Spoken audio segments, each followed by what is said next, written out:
এঁচোড়ের নিরামিষ আমিষ যে কোনো পদই কিন্তু খেতে দারুণ লাগে। তো চলো আজকে বানাবো এঁচোড়ের কোপ্তা, কিন্তু সম্পূর্ণ ভিন্ন রকমভাবে। এভাবে যদি আগে কখনো বানিয়ে না থাকো, এইভাবে একবার এঁচোড়ের কোপ্তা বানিয়ে দেখতে পারো।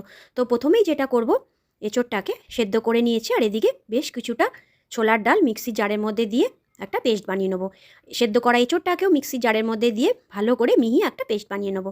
তারপর ডাল বাটা আর এঁচোড় যেটা বেটে রেখেছিলাম সেটাকে দিয়ে স্বাদ মতো দিয়ে দেবো লবণ, হলুদ, আদা রসুন লঙ্কা বাটা, জিরের গুঁড়ো, ধনিয়ার গুঁড়ো, সামান্য একটু গরম মশলার গুঁড়ো, আর একটা ডিম এর মধ্যে ফাটিয়ে দিয়ে দেবো। সব কিছুকে খুব ভালো করে মেখে নিতে হবে।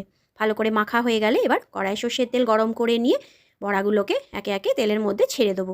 এখানে বড়াটা ভাজার সময় তেলের পরিমাণটা একটু বেশি দিতে হবে। তারপর গ্যাসের ফ্লেমটাকে মিডিয়ামে রেখে ভালো করে কোপ্তাগুলোকে কিন্তু ভেজে নিতে হবে, যাতে ভেতর থেকেও খুব ভালো করে কোপ্তাগুলো ভাজা হয়। এপিট ওপিট লাল লাল করে ভেজে নিয়ে কড়াই থেকে তুলে নেবো। এইভাবে সবগুলো কোপ্তাই একে একে ভেজে নেব। ভাজা হয়ে গেলে কড়াইয়ে যে তেলটা থাকবে সেই তেলের মধ্যে জিরে, তেজপাতা, এলাচ, দারচিনি আর লবঙ্গ ফোড়নে দিয়ে দেবো। ফোড়নটা একটু নেড়ে ছেড়ে নিয়ে ওর মধ্যে দিয়ে দেবো কুচানো পেঁয়াজ।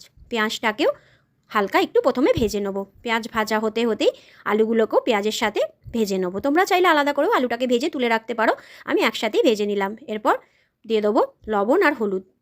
পেঁয়াজ আর আলুটা যখন পুরোপুরি লাল লাল হয়ে ভাজা হয়ে আসবে, তখন ওর মধ্যে দিয়ে দেবো আদা রসুন লঙ্কা বাটা আর একটা গোটা টমেটো। খুব ভালো করে মশলাটাকে কষাতে থাকবো। সামান্য একটু জলও দিয়ে দিলাম, তাহলে মশলাটা তলায় লেগে গিয়ে পুড়ে যাবে না।